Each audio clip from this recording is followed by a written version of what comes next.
welcome back, and we are still in APDK, and as we promised you, we're going to have more information in regards to the institution and all the work they do within the community.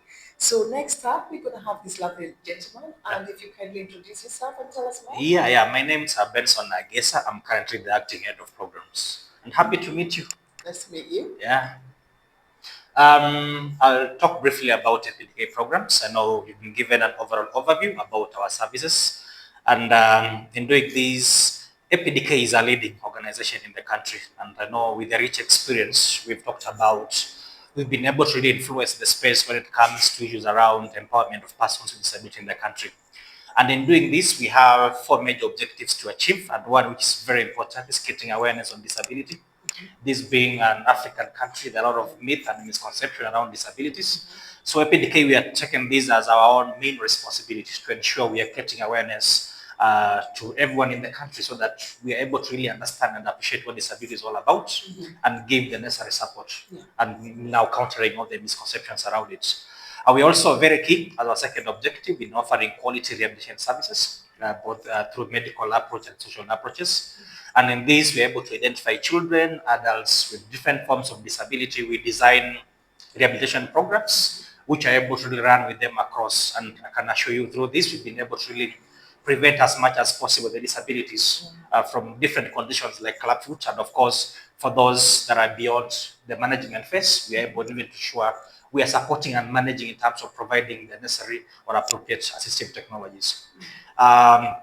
As a third objective, we are very keen provision of local assistive devices. We are privileged in these sides of Africa to be a country or an institution that has a well-equipped state-of-the-art mobility workshop, and that is wheelchair workshop, and also orthopedic workshop where we do the other assistive devices like sprints to support persons who have disability.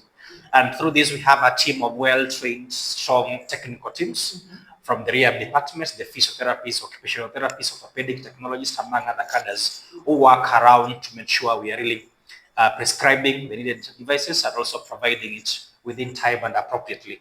All these we are guided by the World Health Organization guidelines to ensure whatever we are doing is not just as APDKs, but as globally accepted by the WHO in appropriate assistive devices provision. We also very strong on partnership and collaboration. That's why we are having you here. We are very happy to have you. Through this, we are able to even expand our scope because as APDK, we are not just limited within rehab services because our services cut across 5 major pillars. Health matters, which we are well known for globally. We also have education programs we run across the country. We are mainstreaming special need education into the current regular or mainstream education system in the country. We are also very strong on social matters, bringing together persons who have disabilities to ensure they're enjoying their lives in the community, they're being engaged politically, socially, they're able to have families and even engage within the communities despite having different forms of disabilities. We are also very strong on livelihoods. We understand when it comes to disability, what comes strongly in everyone's mind is dependence. They need to be supported. But through our initiatives, we're able to identify youth who need basic training, soft skill training, linking them to training facilities, linking them to job opportunities, doing internship so that they're able to earn as little as possible, which can really sustain their life, hence reducing the issues around dependence and promoting independence, and of course, enhancing the quality of life. But of course, finally, where we're also very strong is on advocacy. APDK, we are currently implementing our programs through our rights-based model, whereby we are not just doing it for charity purposes or just to really do it as part of what we're supposed to do, but we are really observing and ensuring that one, our services are in line with the United Nations Convention on the Rights of Persons with Disability, which is a key document guiding us, are in line with the Disability Act 2025, which has just been enacted in the country.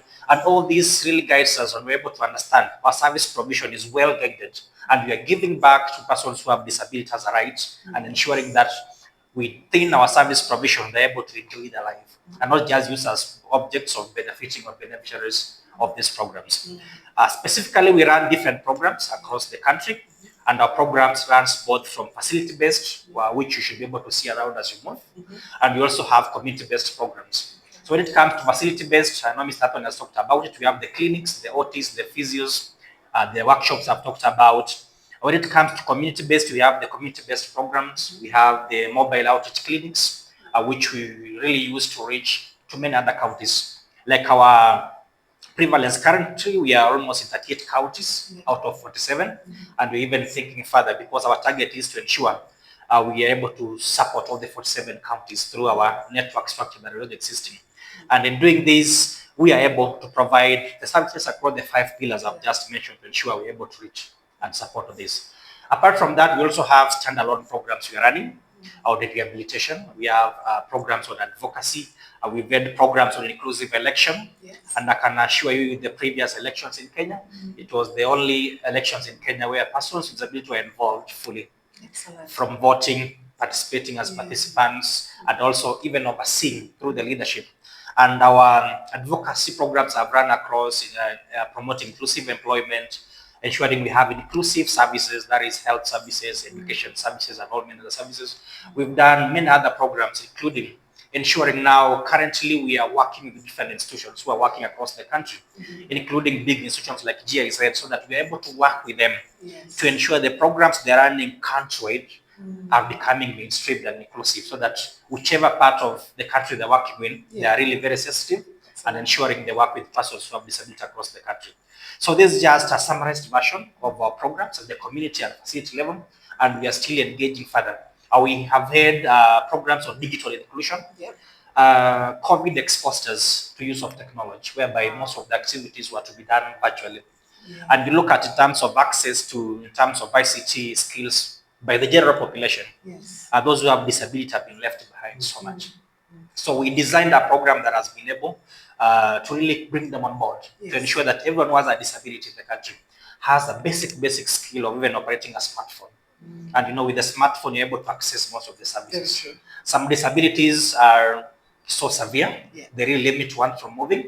But through use of technology, they're able to move across the globe easily, get opportunities, do services, do businesses, and they're able to even market their services. And as I speak now, most guys whom we've engaged through this digital inclusion process have engaged, have started online businesses, they're doing a lot of e-commerce. And we are very happy and excited because we opened an opportunity that was not there before.